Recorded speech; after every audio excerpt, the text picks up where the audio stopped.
Okay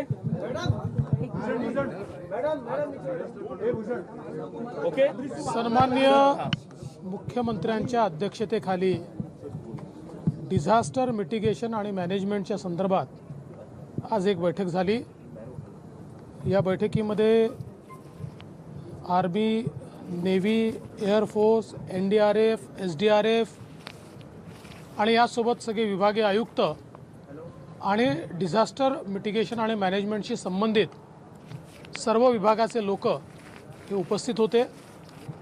जवळजवळ 1.5-2 तास हा सगळा आढावा चालला आणि मग सेंट्रल रेल्वे असेल, वेस्टर्न रेल्वे असेल, अशा सगळ्यांनी काय उपाययोजना केल्या आहेत। साधारणपणे मुंबईचा विचार केला तर ट्रेन बंद पडू नये अशा प्रकारे काय उपाययोजना केल्या आहेत। आपल्या कोकणाचा विचार केला तर लँडस्लाईडच्या संदर्भात काही योजना त्या ठिकाणी आयडेंटिफाय करून, कारण आता आपल्याकडे लँडस्लाईडच्या संदर्भातले स्पॉट्स हे जुने होते, जुने आयडेंटिफाईड स्पॉट होते। आता नवीन स्पॉट आयडेंटिफाय केले पाहिजे असं लक्षात आलं, कारण मागच्या काळात ज्या 2-3 ठिकाणी झाल्या लँडस्लाईड्स ते आपल्या यादीतच नव्हते।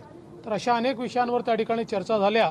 सगळ्याच विभागातले प्रिपेअर्डनेसच्या संदर्भातली चर्चा झाली आणि मला असं वाटतं की मुख्यमंत्र्यांनी त्या संदर्भातल्या सगळ्या सूचना दिल्या आहेत आणि आमचा प्रयत्न असेल की डिझास्टर तर टाळता येणं शक्य होत नाही। अनेक वेळा पाऊस किती पडेल हे आपल्या हातात नसतं किंवा एखादं डिझास्टर होतं, एखादा ॲक्सिडेंट होतो, पण त्याला रिस्पॉन्स फास्ट मिळाला पाहिजे हा प्रयत्न त्या ठिकाणी केला आहे। दुसरं असं आहे की मुंबईमध्ये विशेषतः बिल्डिंग्स पडण्याच्या घटना मोठ्या प्रमाणात होतात आणि महापालिका नोटीस देऊन त्यानंतर पुढची कारवाई करत नाही।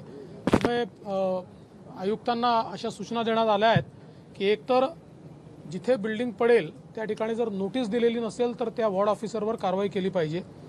दुसरं, जिथे नोटिसेस दिल्या आहेत आणि विशेषतः जी हायली डिलॅपिलेटेड अशा प्रकारची बिल्डिंग आहे, लोकांना किती सांगितलं तरी लोक ती सोडत नाहीत आणि म्हणून किमान या काळापुरतं जर काही त्यांच्याकरता निवारे तयार केले तात्पुरते आणि त्या तात्पुरत्या निवाऱ्यात तुम्ही शिफ्ट व्हा। पावसाचे ते जे काही दिवस आहेत ते दिवस सोडून तुम्ही पुन्हा आपल्या घरी जा। अशा प्रकारचं काही करता आलं तर एखादी बिल्डिंग पडली तरी आपल्याला त्या ठिकाणी मनुष्यहानी वाचवता येईल। तर या संदर्भातला काही टेम्पररी निवाऱ्यांचा प्लॅन तयार करता येईल का, अशा सूचनाही त्या ठिकाणी मुख्यमंत्र्यांनी आपले जे आयुक्त आहेत त्यांना दिलेल्या आहेत।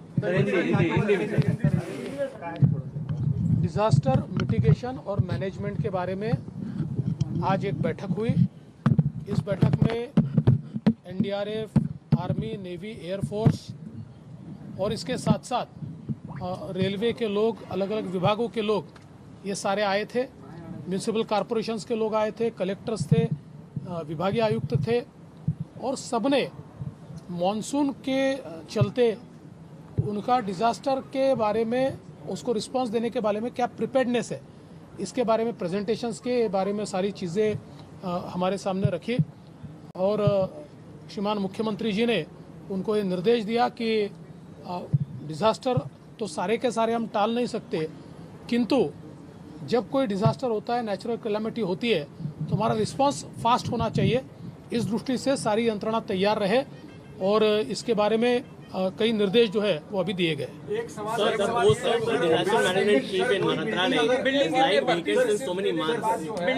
अभी एडिशनल चार्ज यहाँ पर एक बहुत सीनियर सेक्रेटरी को दिया हुआ है, लेकिन आपकी बात सही है, उसके ऊपर कार्रवाई होगी। सर, बिल्डिंग गिरने को लेकर क्या कार्रवाई की जाएगी? आपने कहा देखिए, ऐसा है कि एक तो आयुक्त को ये कहा गया है कि आप अपने जो वार्ड ऑफिसर है उनको ये कहिए कि कोई बिल्डिंग गिरती है और उसको अगर आपका डायलैपिलेटेड का नोटिस नहीं है तो सीधे आपके ऊपर कार्रवाई होगी।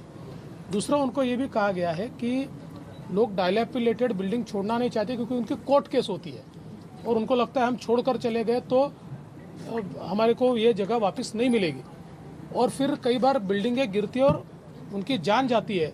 इसलिए हमने जो हमारे कमिश्नर है उनको ये कहा है कि आप कुछ टेम्पररी इस प्रकार की हाउसिंग की व्यवस्था कीजिए, उनको अकोमोडेशन की व्यवस्था कीजिए और विशेष रूप से ऐसे दिन जब बहुत ज़्यादा बारिश होने वाली है जिसका फोरकास्ट हुआ है, उनको ये कहा जाए कि कम से कम ये 2-3 दिन आप उस जगह रहे, जो रिलीफ कैंप है वहाँ रहे, उनकी खाने पीने की व्यवस्था वहाँ कीजिए।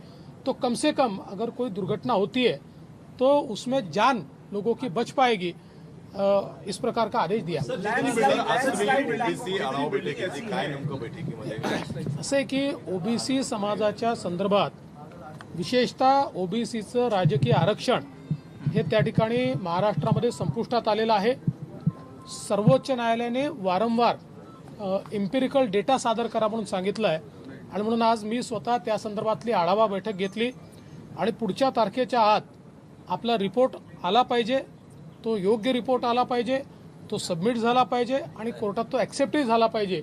या संदर्भात काय काय कारवाई करता येईल याची चर्चा केली आहे। साधारणपणे आतापर्यंत काम कुठपर्यंत झालं आहे याचा आढावा घेतला आहे। मोठ्या प्रमाणात जे काही सर्वेक्षण झालं आहे ते योग्य पद्धतीनं झालं आहे की नाही याचे आढावा घेतला आहे।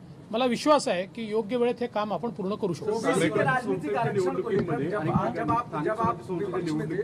अनेक ठिकाणी ओबीसी आरक्षणाचा विषय जो होता तो गाजला होता आधी सरकारमध्ये, त्या बाबतीत काही विचार आहे का? कारण की मुळात नाही, त्याच्याच संदर्भात मी आज त्याच संदर्भात मी आढावा बैठक घेतली। चला,